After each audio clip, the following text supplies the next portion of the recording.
मां मनसा देवी की पूजा। जो भी भक्त मां मनसा देवी के दर्शन के लिए जाता है वह सबसे पहले हरिद्वार में गंगा नदी में स्नान करके फिर माता के दर्शन के लिए माता के मंदिर में जाते हैं और एक हाथ में पूजा की थाली में फूलों की माला, रोली, चूड़ी, धूप बत्ती, नारियल, चुनरी आदि लेकर जाते हैं और माता की पूजा उल्टे हाथ से करते हैं। मां मनसा देवी को भोग भी उल्टे हाथ से ही लगाया जाता है। मां मनसा देवी की पूजा भी उल्टे हाथ से ही की जाती है। जैसा कि आप सब लोग जानते कि माता पार्वती ने काली का रूप धारण कर हजारों दैत्यों का संहार किया था। माता के इस रूप के कारण नागलोक के राजा वासुकी की बहन की मृत्यु हो गई। वासुकी बहुत दुखी थे।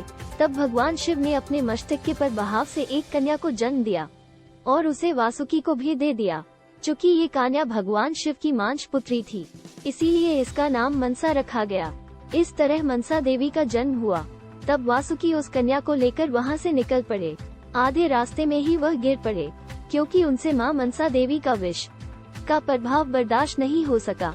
कहा जाता है कि मां मनसा देवी बहुत ही विषैली थी।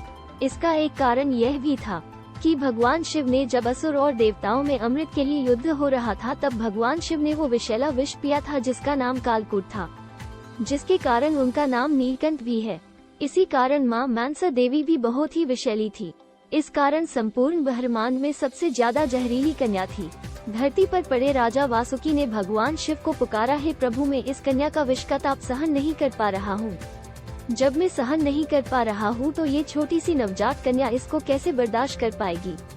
तब भगवान शिव ने उस कन्या को बाल अवस्था से सीधे युवा अवस्था में कर दिया और शिव की पुत्री होने के कारण उसमें बहुत ही चमत्कारी शक्ति भी मौजूद थी।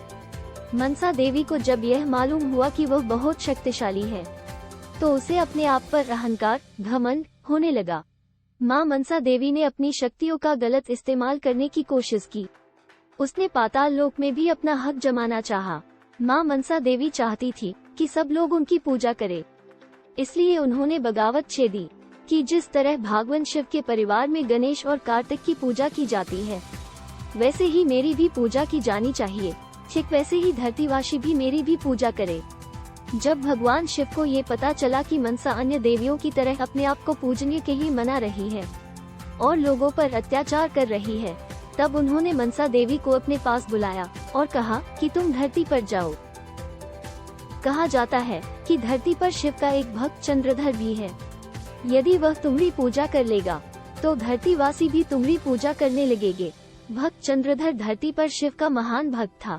मां मनसा देवी ने अपने बलपूर्वक पूरी श्रद्धा से उसे अपनी पूजा करने को मजबूर कर दिया था, मगर भक्त चंद्रधर शिव का महान भक्त होने के कारण किसी और की पूजा नहीं करना चाहता था। फिर भक्त चंद्रधर ने उन्हें साफ साफ स्पष्ट रूप से मना कर दिया। फिर मनसा देवी ने क्रोध में आकर चंद्रधर के एक एक कर 7 पुत्रों को मार दिया।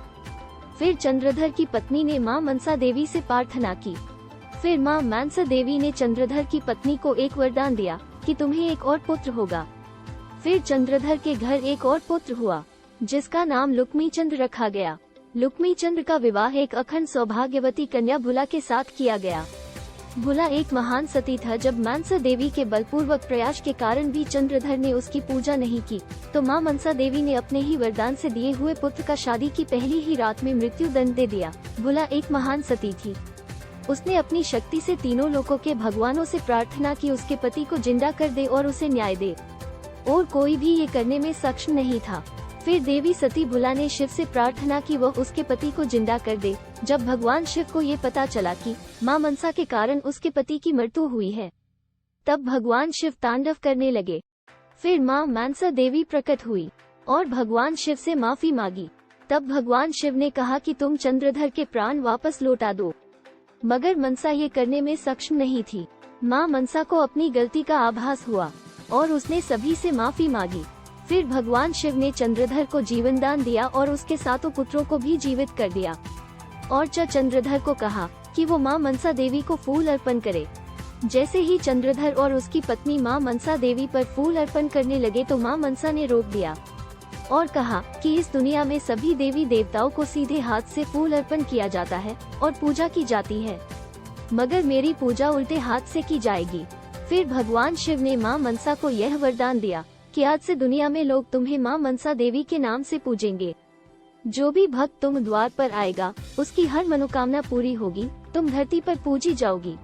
माँ मनसा देवी के दर्शन के लिए जो भी भक्त जाना चाहते हैं वो हरिद्वार उत्तराखंड में माँ मनसा देवी का बहुत बड़ा मंदिर बना है, वहाँ जाकर माँ मनसा देवी के दर्शन कर सकते हैं। माँ मनसा देवी का मंदिर बड़ा ही पावन माना जाता है। सभी भक्त अपनी मनोकामना को लेकर वहाँ जाते हैं। किसी भी औरत को शरीर से जुड़ी कोई भी परेशानी है तो माता वह ठीक कर देती है। शादी से जुड़ी कोई परेशानी हो या घर से जुड़ी, शरीर से जुड़ी हुई आदि मनोकामना माँ मनसा देवी पूरी करती है। माँ मनसा देवी की चढ़ाई बहुत ही आसान है। वहाँ जो भी भक्त मन में माँ मनसा देवी का नाम लेकर चढ़ते हैं और माँ मनसा देवी का जयकारा लगाते हुए जाते हैं, जय माँ मनसा देवी, उन सभी भक्तों की मनोकामना पूरी हो जाती है। माँ मनसा देवी का यह मंत्र बहुत ही चमत्कारी है। माता के इस मंत्र से सभी परेशानी दूर होती है। अगर आपको कोई बहुत दिनों से परेशानी हो रही है तो आप माँ मनसा देवी का मंत्र पढ़ सकते हैं। तो माता रानी का यह मंत्र बोलिए, इससे आपकी परेशानी दूर हो जाएगी। इस मंत्र का जाप दिन में 108 बार करना है, यानी कि एक माला दिन में इस मंत्र के साथ पढ़नी है। नवरात्रि में इस मंत्र का जाप बहुत ही लाभदायक है। हमें अपनी मनोकामना को पूरा करने के लिए इस मंत्र का जाप करना चाहिए। हम दिन में नवरात्रि के अलावा भी इस मंत्र का जाप 5 बार या 11 बार कर सकते हैं। उए हु मनसा अमुक हु फट मंत्र।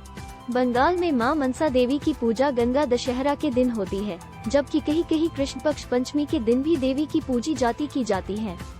ऐसा माना जाता है कि पंचमी के दिन घर के आंगन में नाग पंचमी की शाखा पर माँ मनसा देवी की पूजा करने से विष का भय नहीं रहता। माँ मनसा देवी की पूजा के बाद ही नाग देव की पूजा होती है।